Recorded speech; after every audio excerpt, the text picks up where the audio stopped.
So I have my test set up using paracord 550, so rated for plenty of weight per corner.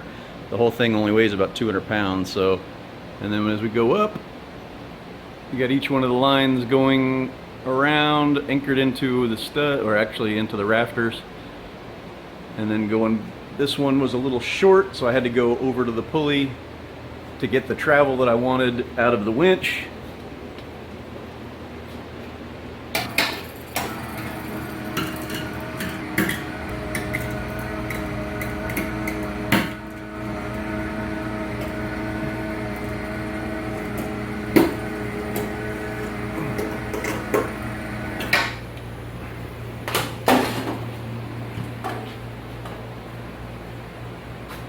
So now we've got it up near the ceiling. Just a test for right now, obviously some finalizing to do, leveling, etc.